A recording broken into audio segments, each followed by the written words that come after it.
Welcome back mga kaaldab. Ito na naman po ang inyong lingkod, si Mr. Destiny. At magbibigay po tayo ng pinakamainit na update po ngayon sa social media mga kaaldab. Ito yung pinaka nakakatawang mga eksena nga po kanina sa 8 Bulaga. Marami pong nagre-react, marami pong nagko-komento na kumbaga si Mengay daw ganito, si Mengay daw ganun. Di po ba nasa soul ang Aldab? Ano kayang ginagawa ng Aldab sa soul? Di po ba? Ito yung ebidensya at resibo mga ka-Aldab na na-late po ata yung clone sa 8 Bulaga dahil hindi agad-agad lumabas si Mengay. Di po ba? Marami nag-aabang tapos wala, biglang sumulpot. Halatang inaayusan nga po ba talaga?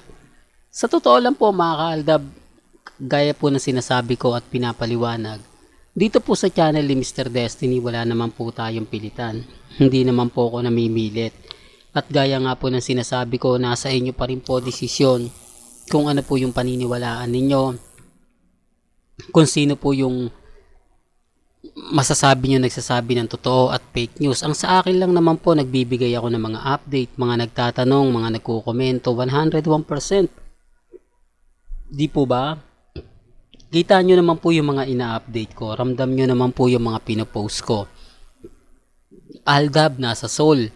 Yun ang masaya, di po ba? Yun ang pakita. Tapos ang kanta po nila, God Gave Me You. Doon pa lang may mali na eh. Ba't pumayag nga po si Alden Richards sa video na yun? Bakit? Kumbaga, pinagbigyan ni Alden Richards dahil alam niya naman po na maraming Aldab ang matutuwa. Maraming Alden fanatics naman ang maiinis, pero hati po ang opinion ng mga ilang netizen. Gaya nga po na sinasabi ko at mga pinapaliwanag ko, depende na lang po yan sa mga magre-react at magko-komento. Di po ba? Ang importante lang naman po mga kaaldab, kung ano po yung paniniwala ninyo. Kung sino nga po ba yung asawa niyang nanonood. Di po ba? Well, may kanya-kanya tayong opinion, may kanya-kanya tayong pananaw. Alam naman po natin na kumbaga may mga komento na sinabi sa 8 Bulaga na di na magbabalik, di po ba? Pero may mga bagay-bagay na panundot si Maine Polkerson, di po ba? Pero gaya na sinabi ko, may mga bagay-bagay nga po na mahirap nga po talagang ipaliwanag. Lalo na nga po ngayon na talagang umaayon po sa atin ang panahon, umaayon po sa atin ang sitwasyon. Sa dami po nating ebidensya at resibo, sa dami po na magsasabing ganito ganyan, relax lang po kayo. Di po ba? Tapos sasabihin ng iba, hindi ganito ganyan, Mr. Destiny, fake news ka. Lahat ng sinasabi mo hindi totoo. Lahat ng mga komento mo walang katotohanan, okay lang po yan. Di po ba? Ang importante lang naman po, kung ano yung latest, kung ano yung katotohanan, di po ba? Pero wala naman pong pilitan, di po ba? Lagi ko naman sinasabi, may kanya-kanya po tayong opinyon, may kanya-kanya po tayong pananaw at paniniwala. Sa mga nagko-komento at nagre-react, hindi ko po kayo pinipilit. Lalo na nga po, kapag may mga komento, hindi ko po yan binayaran, hindi ko po yan kamag-anak, at hindi po lalong troll ko yan. Di po ba? Pero bago natin ituloy, itong magandang update natin, kung bago ka lang sa channel na to at isa kang true-blooded Aldab Nation na nagmamahal po kila Mengay at Isoy, tama po ang channel na pinuntahan mo, kaya consider na po kitang bagong subscriber. At huwag mong kalimutang i-share ang mga video po natin sa mga mami, sa mga titas at sa mga senyor. Remind ko lang po doon sa mga nanonood, sa mga nagre-react, sa mga nagsasabi ng ganito ganyan, relax lang po kayo. Huwag po kayong padadala, huwag po kayong magpapa-apekto. Kung ano po yung pananaw po ninyo at pinaniniwalaan, okay lang po yan, nasa likod niya pa rin po. Di po ba? Kaya nga yung iba nagtatanong, Mr. Destiny, marami na tayong ebidensya, marami ng komento, ang mga bagay-bagay, di po ba? Sabi ko nga po sa inyo, relax lang, di po ba? Maging kalmado lang po kayo kasi nababanggit naman po tayo eh. Di po ba? Lalo na nga po nung sinabi ni Mengay, di po ba? Tapos ang post pa ng Alden Fanatics sa Aldab, doon pa lang may mali na eh. Doon pa lang masasabi nyo na parang may ganito, parang may ganon. Diba? Kaya nga po ako relax lang. Kaya nga po ako kampante lang. Sa dami ng ebidensya at resibo na ibinabato natin, sa dami ng mga pahayag at komento, talaga naman pong mapapaisip po kayo.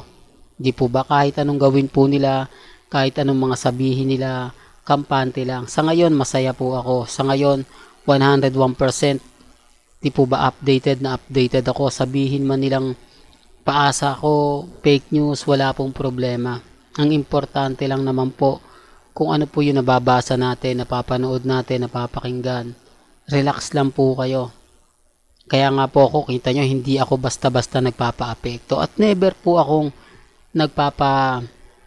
kumbaga ganito ganyan sa kanila. Ang sa akin lang po, masaya po ako sa mga nababasa natin. Masaya po ako sa mga nakikita natin. Sa mga ayaw pong maniwala, sa mga nagsasabi na tigil na tayo, okay lang po yan. Basta't ang importante, mga kaldab, alam natin yung totoo. Alam natin ang buong istorya. Di po ba? Gaya nga na sinabi natin, nagbago na naman po si Mengay kahapon. Iba yung ano niya, di po ba? Tape lang po kasi. Kaya nga po sabi ko sa inyo, may mga pagkakataong Monday to Wednesday, wala po si Mengay, pero wala po siyang update. Ang ibig kong sabihin, wala po siyang ganap. Hindi po siya nag-post at talagang literal. Di po ba? Although malapit na nga po yung kanyang kaarawan sa March 3, marami ng sigalot, marami ng komento, marami ng sinasabi na keso ganito, keso ganon. Di po ba? Kaya wag po kayong masyadong maniniwala sa sinasabi ng iba. Antay na lang po tayo. Di po ba? Dito lang naman po kayo sa channel ni Mr. Destiny at dito naman po, puro aldab lang naman po pinag-uusapan natin. Puro aldab lang naman po ang ibabato natin. Kaya wag po kayong magpapa-apekto, magpapadala sa mga pahayag at mga sinasabi ng iba. Kasi ako naman po, hindi naman po tayo basta-basta nagbibigay ng mga update nang wala naman po tayong ebidensya at resibo. Gaya nga po ng mga pinapakita natin, katulad nito, bahala na po kayo mag-react dito. Kung naniniwala po kayo sa mga sinasabi ng ilan, nire-respeto ko po yan at ginagalang. Ang importante lang naman po, masaya po tayo. Ang importante lang naman po, lahat ng mga nakikita ninyo, napapanood ninyo, napapakinggan, cool lang po tayo. Di po ba? Yan lang naman po yung po pwede nating gawin. Yan naman po yung po pwede nating ipaliwanag. Sa dami ng ebidensya at resibo na ilalabas pa po ng Aldab Nation, tapos tinutulungan pa po tayo ng Alden Fanatics, na yung Aldab na andun lang po pala. So matik na yan, di po ba? Sino kaya po ang nag-post ng ganun, gayong hindi naman po talaga dapat hindi naman po ito gagawin ni Nati Gonzaga. Pero ang taong nasa likod ni Alden Richards, yung kumukuha ng video, sa palagay po ninyo, di po ba? Maliit lang ang soul na sinasabi nila, pero hindi mo agad-agad naman makikilala kung sino-sino yung mga kasama ni Alden Richards. Di po ba? Sinasabi nila puro kaibigan lang daw po. Pero bakit may mga bagay-bagay na mapapaisip pa kayo? May mga bagay-bagay na kung titignan nyo naman po at susuriin, parang may mali. Di po ba? Kaya nga po, kampante ka lang. Maging matatag ka lang. Sa ngayon, ako masaya. Sa ngayon, ako, kumbaga 101%. Di po ba? Tapos sasabihin nila, hindi Mr. Destiny, fake news ka. Lahat ng sinasabi mo, hindi totoo. Okay lang naman po yun. Basta sa akin, wala naman pong pilitan. Di po ba? Kung ano lang po yung latest, kung ano lang po yung trending, kung ano lang po yung mga sinasabi ng iba, pahayag ng iba, masaya na po ako. Ang importante lang naman po dito, mga kaldab, makapagbigay tayo ng update kung ano po yung mga nangyayari. Pagdating po sa Instagram, sa Twitter, sa Facebook, ngayon masayang masaya sila.